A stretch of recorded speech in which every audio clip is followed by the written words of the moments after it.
নমস্কার, আমি দীপান্বিতা আবারও একটি রেসিপি নিয়ে হাজির হলাম আপনাদের কাছে। আজকের রেসিপি আমাদের লেবু ডাল। এটি বানানোর জন্য প্রথমে 100 গ্রাম মসুর ডালকে 2-3 বার ধরে ভালোভাবে ধুয়ে নিয়ে গ্যাসের ওপর একটা প্রেশার কুকার চড়িয়ে দিলাম এবং গ্যাসের আগুনটাকে জ্বেলে দিলাম।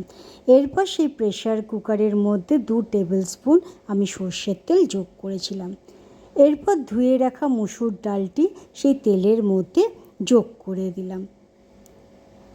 ভালোভাবে তেলের সাথে তাকে মিশিয়েও নিলাম।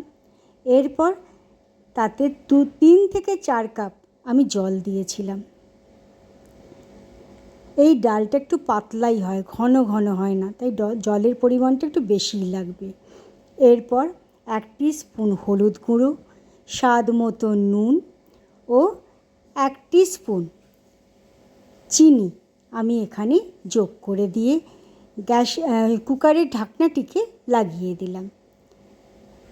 গ্যাসের ফ্লেমটিকে এই সময় হাইতে রেখেছিলাম এবং অপেক্ষা করতে থাকলাম 2-3টি সিটি ওঠার জন্য। 2-3টে সিটি উঠে যাওয়ার পর গ্যাসের আগুন বন্ধ করে দিয়ে কুকারের ঢাকনাটাকে খুলে নিয়ে আমি সরিয়ে রাখলাম। এবারে গ্যাসের আগুনটিকে জ্বেলে একটা কড়াই বসিয়ে দিলাম আর তাতে 2 থেকে 3 পলা অর্থাৎ 2-3 টেবিল স্পুন আমি সর্ষের তেল যোগ করে দিয়েছিলাম।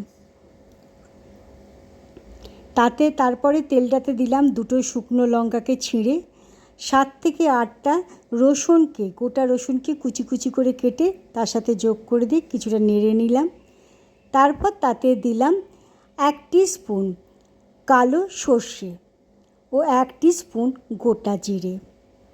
তারপর দিলাম 1 স্পুন হিং। সবগুলিকে ভালোভাবে নাড়াচাড়া করে নিয়ে যখন একটা ভালো গন্ধ বেরোলো তখন 8-10 খানা কারি পাতা সেই তেলে ফেলে দিয়ে 1-2 মিনিট ধরে নাড়তে থাকলাম। এই সময় ফ্লেমটা কিন্তু আমি লোতেই রেখেছিলাম।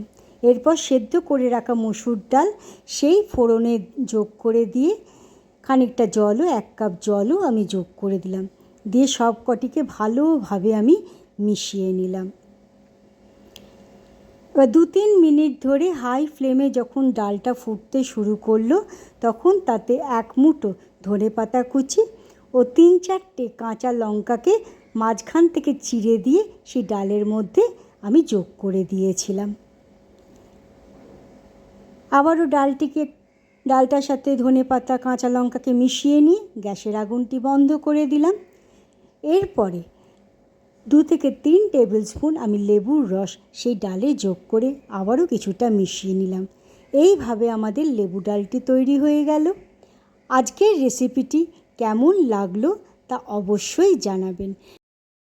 এই গরমে এই লেবু ডাল খুবই উপাদেয়। ধন্যবাদ।